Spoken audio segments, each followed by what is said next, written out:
Welcome to the Leaders in Payments podcast, where we talk to C-level leaders from across the payments landscape. We'll be discussing the products and services that impact the payment space today, as well as trends and predictions for the future of payments. We will also hear stories from our guests about their journeys to the top. Big US companies are typically multinationals, and they started asking us how we could help them outside of the US. So I had to figure out an international expansion strategy. And Trustly in Europe, that essentially was doing the exact same thing, but coming at it from a European perspective was a perfect fit. And we decided to join forces to create that transatlantic platform that we're now bringing to merchants and billers, both in North America and in Europe.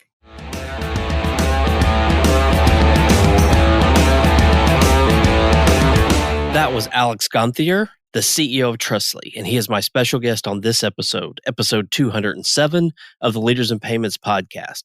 And I'm your host, Greg Myers. Before we get into this episode, I wanted to make you aware of some opportunities we have here at the Leaders in Payments podcast.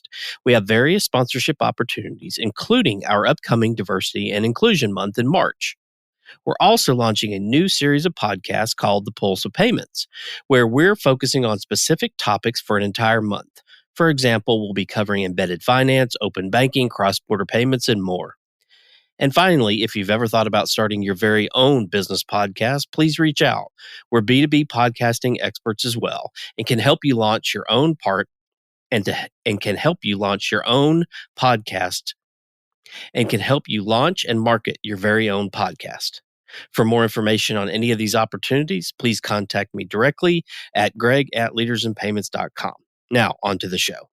Alex, my guest on this episode, speaks 5 languages, has lived in 6 countries, and has a genuine passion for solving customer problems. Trustly is an alternative payment method for consumers that enables them to pay with their bank account by signing into their bank online. Their target audience includes billers, online gaming, financial services, and e-commerce merchants. As for their competitive advantage, Alex touts a user experience paradigm that is formless, more secure, more economical, and more revenue efficient. The capacity to process payments outside of the card networks offers much less fraud and higher transaction approval rates. Alex and I go on to talk about his journey to the role of CEO, as well as where he sees the industry going in the next 2 to 3 years, as it relates to things like real-time transactions, crypto, blockchain, stablecoin, and more. We've got a great episode ahead, so let's get started.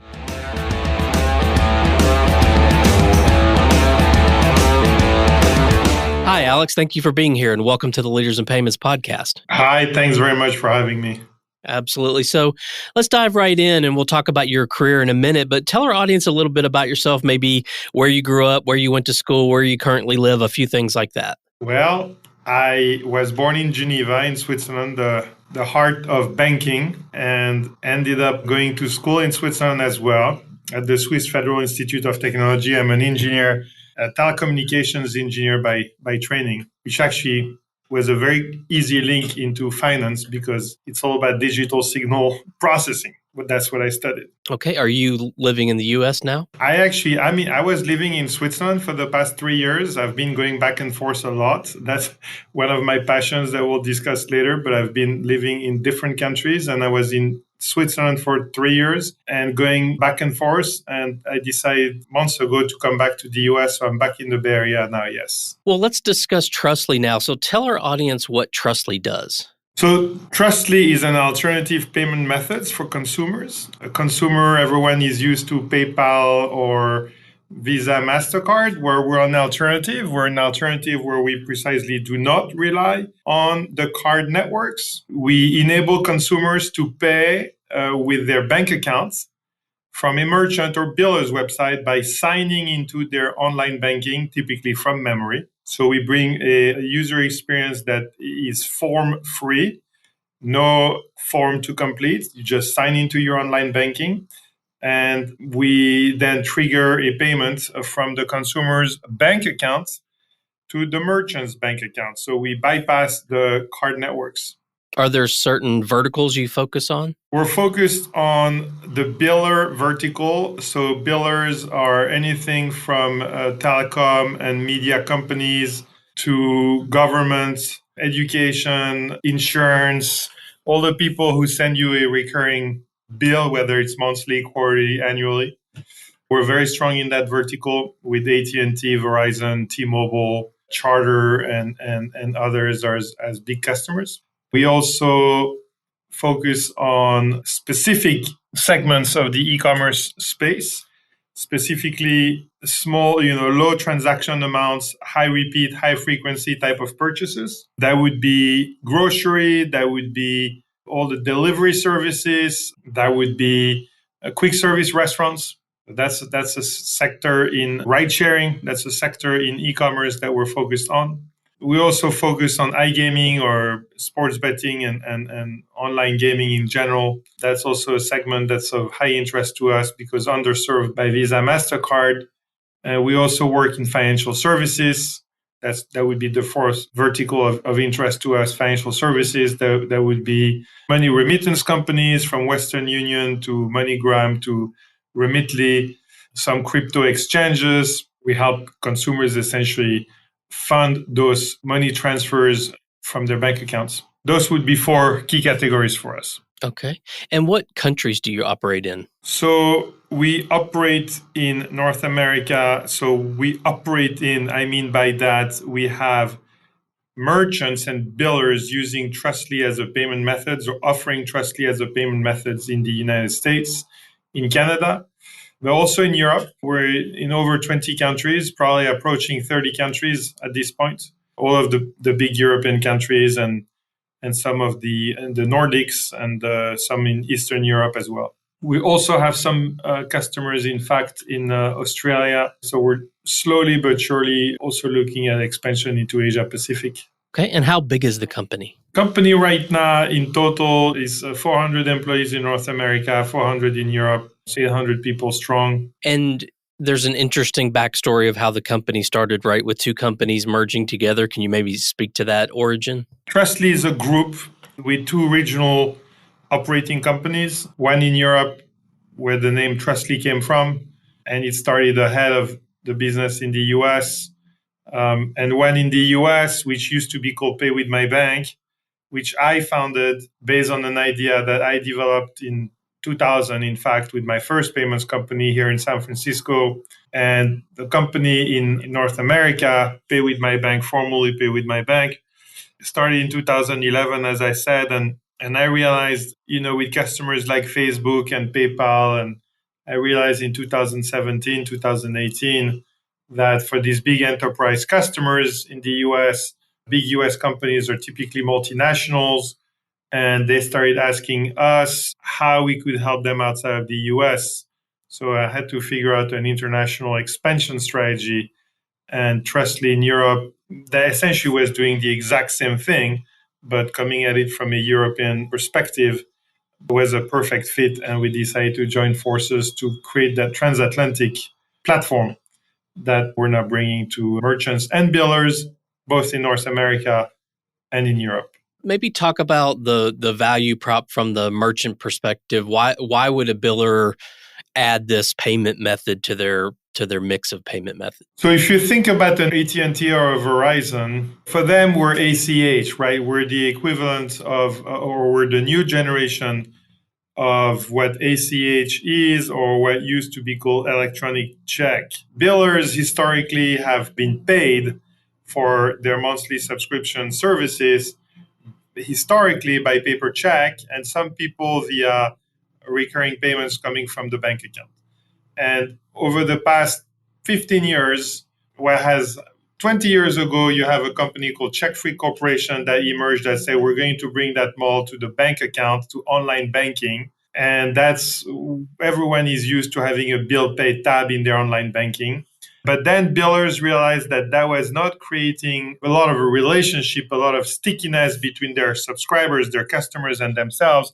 So they, like everyone else over the past 20 years, started investing in their own websites and not mobile apps to have a stronger customer relationship. And as part of that development, they brought the payment function into their website, into their apps. So you can pay your bills there. And that's great. But what they noticed is that when people are on the go on their mobile, you ask them to pay. The only thing they have to pay is their credit card or the debit card that's in their wallet. So people are out and about and they have to pay. And before you know it, they get their wallets out, they take the credit card, transcribe the 16-digit PAN, and AT&T, Verizon, T-Mobile, they end up with a subscriber that's paying by credit card. Well, the data as of 10 years ago, it was a $1 billion problem for AT&T. $1 billion a year. That's 10 years old information, right? Today is much bigger. $1 billion in payment costs that they did not have before. And so they started scratching their heads. How do we bring, this old paper check and bank payment paradigm back to life in a mobile first world? It doesn't happen easily in a mobile first world because people do not transcribe bank account and routing number information, right? Into a mobile form factor the way they do if it's on desktop. Number one, they're out and about on their phone. They don't have their checkbook handy with that information resides, right? Bank account number, routing number, that's typically information you find at the bottom of a check, a paper check. Number two, checkbooks are disappearing. And if you ask a 60-year-old, they will know what it is. If you ask a 20-year-old, they don't even know what you're talking about. And so they realized that on mobile, it was impossible to get any ACH adoption, any bank payment adoption or checking account payment adoption. So they came to us and said, with your UX, your user experience where people don't have to know their bank account routing numbers, they don't have to get their checkbooks out. You just ask them to sign in from memory into their Chase or Bank of America or Wells Fargo or PNC bank account, then it's going to work. And that's exactly what we did. And what we observed with these billers is that they literally went from, this is based on information that we heard from AT&T, right? And Verizon and the others, that they went from having very, very limited, ACH adoption on mobile to having 70, 80% ACH adoption on mobile versus desktop, which was exactly the same proportion as their traffic going to their mobile app versus their desktop. So we realized with that we had completely cracked the code for them in terms of enabling their customers to pay the way they want to pay, which for 30 to 50% of Americans remains with their bank accounts when it comes to a monthly or quarterly or annual bill. So that's what we do for billers. Okay. What would you say differentiates Trustly from your competitors out there? So let's first define competitors. I mean, we view our competition, we're a payments company, so we view our competition as being Visa, MasterCard, PayPal, and Trustly, first of all, for the consumer, created a new user experience paradigm whereby you don't have to fill out a form to pay where you enter your 16-digit credit card number plus expiration date plus the 3-digit security code. That's just form filling, right? A little bit like PayPal, we changed the paradigm and said, no, you're going to sign into an account to pay, so you don't have to complete a form. And the account, in the PayPal case, you have to create a PayPal account. So you would say right now, most people have a PayPal account. It's no longer a challenge. But in fact, people don't use their PayPal account the same amount of time as frequently as they use their bank account. Therefore, they don't remember their PayPal password the same way they remember their bank password, because people check their bank account 2-3 times a week to see where they stand and review transactions. So we relied on the bank account. So you sign into your online banking from memory, because memorization rate for your bank credentials is very high because of the frequency of use. And that completely bypasses the form filling experience. So you sign into your online banking and immediately, it's a little bit like going to an ATM machine. Immediately in front of you, you see the various accounts that you can use to pay. You click on the account that you want to use and you're done. So we changed the paradigm as far as the user experience is concerned. making it a time saver and a very convenient experience for consumers. Also highly secure, by the way, because it's not just the 3-digit security code that you have to enter on the back of your card, right, to pay online. It's literally going through your bank's authentication process, which includes user ID, password, and then the one-time code that you receive via SMS to your mobile phone. So much more secure for consumers. That's for consumers, great UX and security. And for merchants and billers, they can accept a payment by Visa, MasterCard, and that will cost them 2.5%. Okay. And that, by the way, that fee is going up every year. 2.5%. If it's a corporate card, it will go all the way up to 4%, maybe more. With us, we can divide that by 2. So we make it much more economical for merchants to accept payments online. And also because we have this stronger, so it's a cost saving benefit that I'm talking about. But as interestingly, because we have this strong authentication paradigm that I discussed that the banks provide, right? We have less fraud. If we have less fraud, naturally less fraud because we keep fraudsters at bay more easily than with a card instrument. If we have less fraud, we can have higher transaction approval rates. So a card that typically declines 10% of transaction approval requests, it means that out of 100 people trying to pay, only 90 will get to pay, the others will get declined. In our case, if we approve 92 for the merchant, it means more revenue. So we have this double effect of reducing costs and increasing or driving revenue for them with a higher approval rates. Where do you see all this headed in, say, the next 2 to 3 years? I mean, are there going to be, is it a matter of growing, the future of your company and the industry is just getting more billers on board? Are there technologies that are going to replace some of the things you're doing? Where do you see it all heading?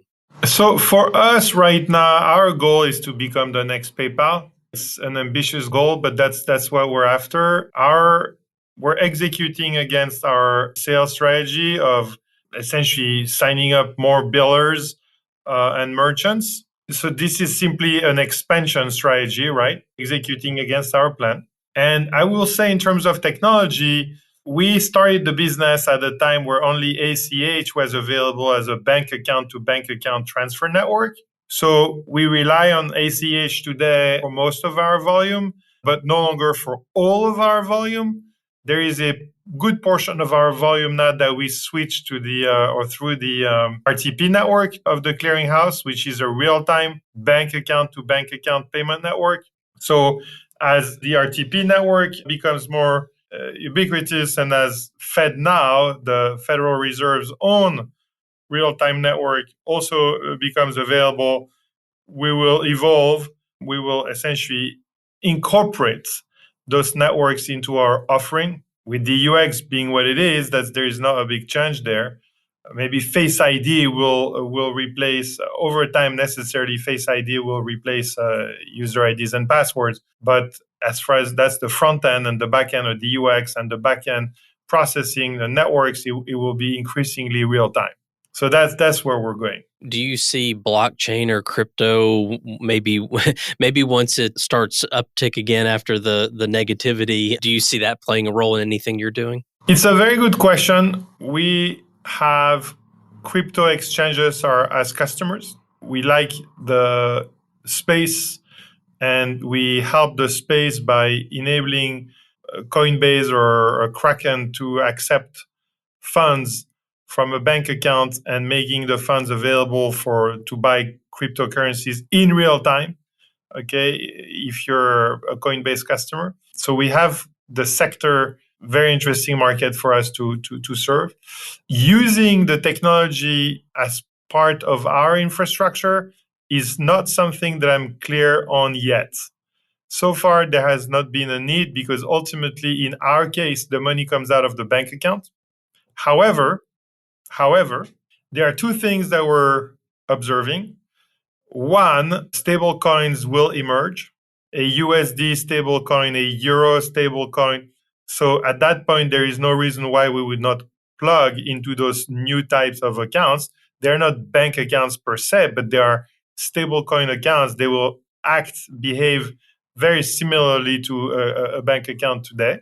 That's one. And two, there is already interest from the crypto exchanges today to essentially be a part of our universe of financial institutions from which you can pay, and thereby enabling their customers to use their Bitcoin or their Ethereum, any of their currencies at an AT&T or a Dell or Lyft, right?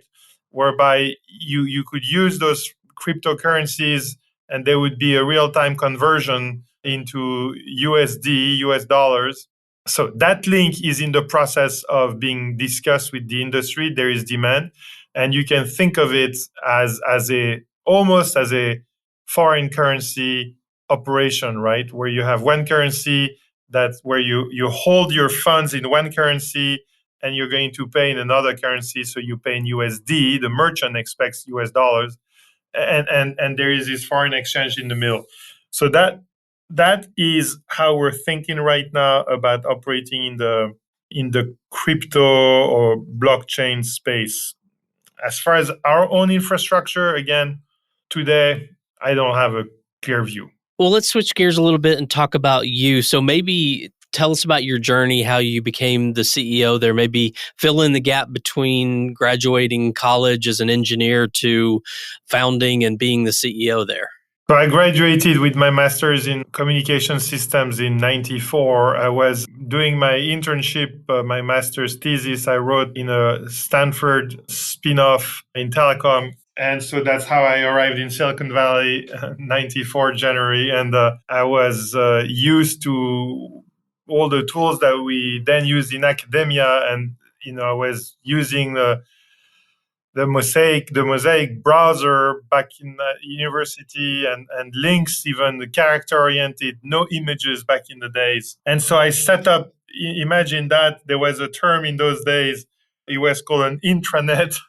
And I built the first intranet of the company of 12 or 15 that I had just joined, with actually amazing people in Silicon Valley, a team that everyone ended up becoming very visible in industry. And I set up the first intranet because we were doing research, working on papers, writing papers, and I thought it would be much simpler to share. And, it's an accident. You just do that because you just came out of university and you realize that it was easy. That's the way you do things. And all of these other colleagues who were from Cal or Stanford with their PhDs, they were just, I guess, 5 years, 7 years older than me, and they had not seen browsers yet. And they thought it was brilliant. They loved it. And so I thought to myself, wow, these guys, they think it's great. So I literally overnight decided that the internet was going to be something, because I got this very strong response from the team. At the same time, Netscape emerged. It was a 12-month-old company, and I started identifying them, and they went public. And then I realized, okay, that is going to be big. So I overnight incorporated a company and started advising large enterprises that wanted to build websites. That was in 95, and I did some work. I did all of the Club Med websites, and then Sony and others. It was interesting technically speaking as well, because you had to connect to mainframe systems if you wanted to do e-commerce. So I got exposed via my technical skills, because I was not the guy just creating the look and feel. I was more the guy working on the core tech. So I started getting involved in e-commerce as early as 95, 96. And transactions in e-commerce. And that put me in the payment space by accident. Then in San Francisco, I met a guy at a cocktail party like you have every night, who had this idea of charging for content and services. So small payments, micro payments online, all the videos, and there was real networks at the time, the videos and the music that you could download. There was no payment mechanism. And so there was no commerce that could develop around content. Everything was free. So free means not the interesting stuff. And so we developed the first content charging platform. A company was called IPIN. We raised capital from the best VCs, the absolute best VCs in Palo Alto, Excel Partners and Studial Ventures, and had the former CEO of Apple, Gil Amelio, who joined us as an angel investor.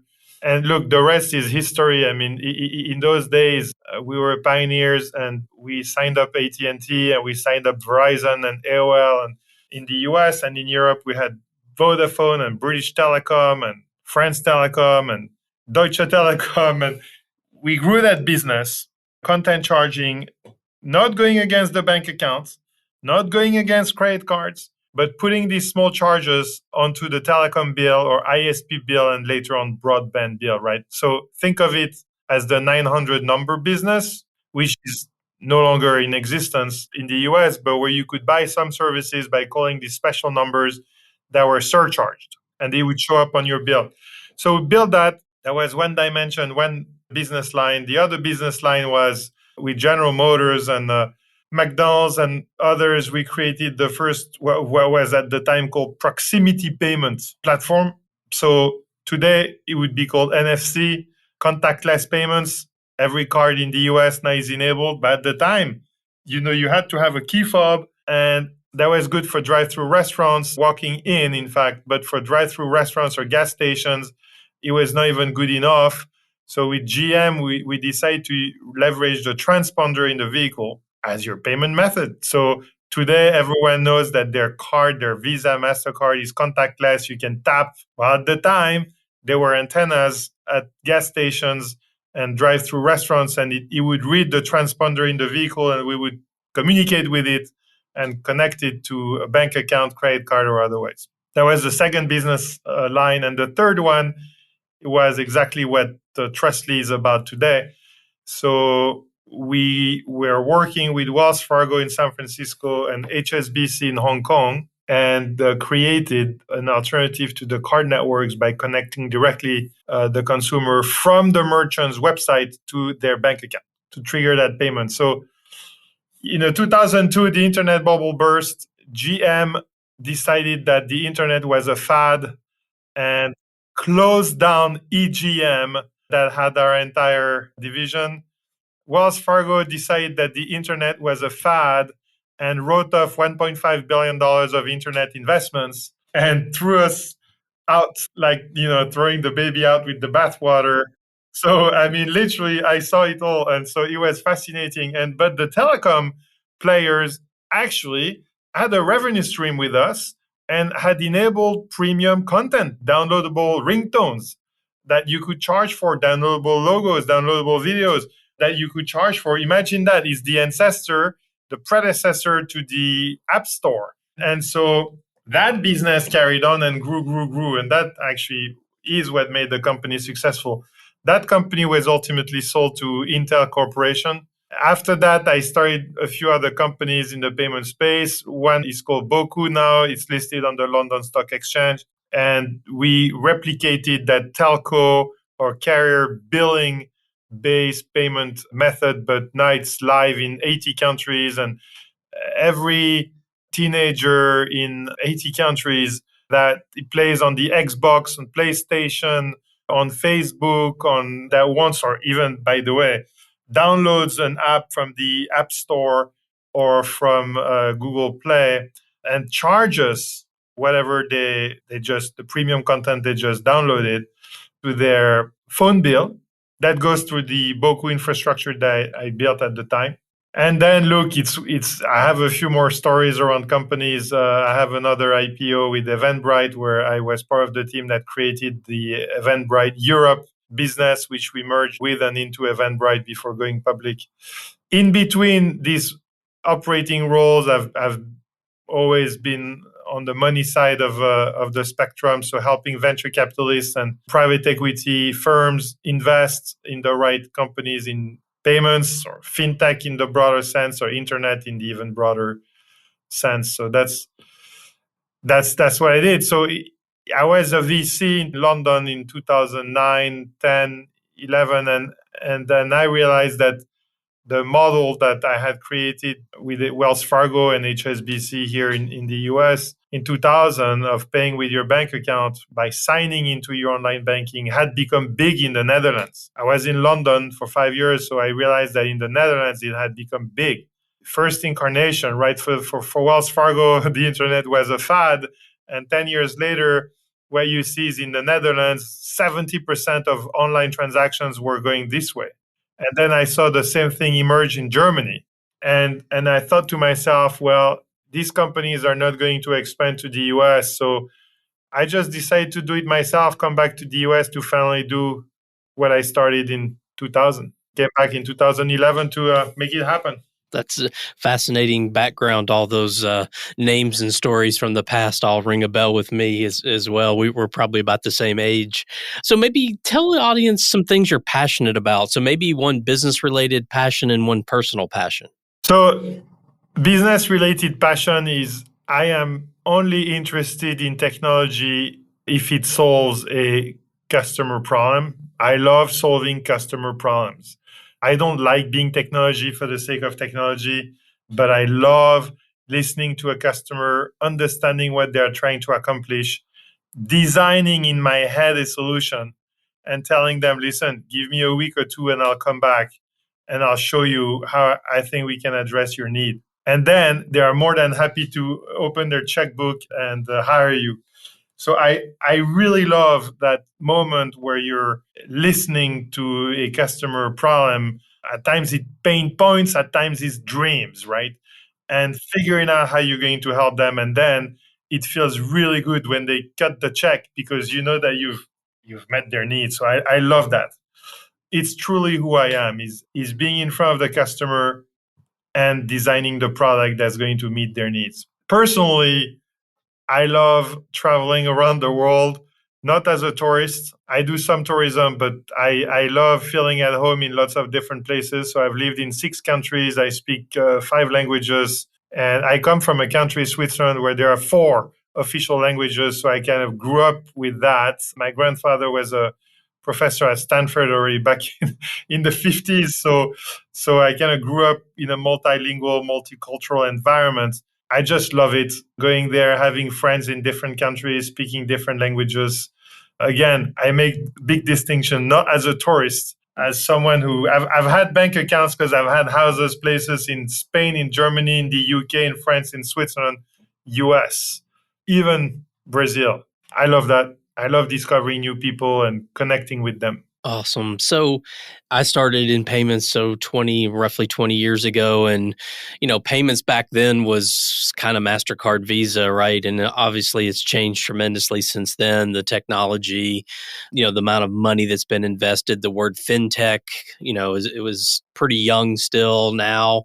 And kids in college now, I think they can take fintech courses and they look at the payments or fintech industry as a place to build a career. What advice would you give them as someone coming out of college? They're looking at this industry. What would you tell them that they should do to be successful? Wow, it's a very good question. It's also a very hard one. What has always surprised me with the payments industry is precisely that there was no way to learn in school up until recently. You had to learn everything on the job.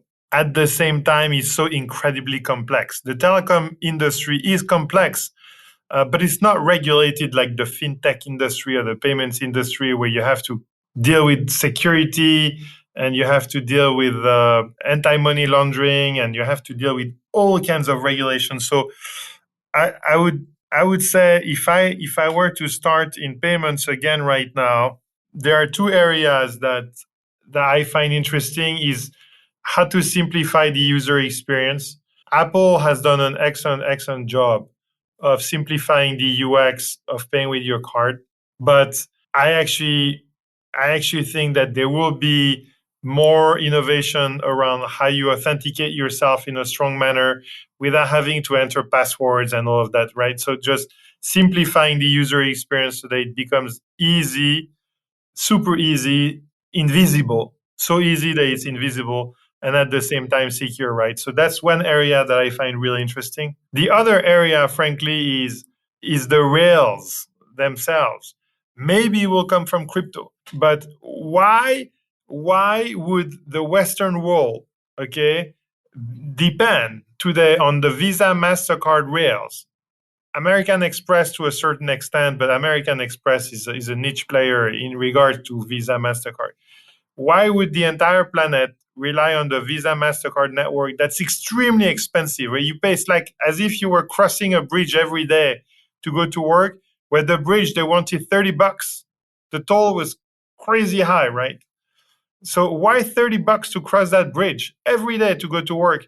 If there is a way, frankly, to make everyone profitable and happy, if it costs $3 or maybe even 30 cents. So building alternatives to the current rails, and maybe it's going to be crypto that gives the infrastructure to make it possible.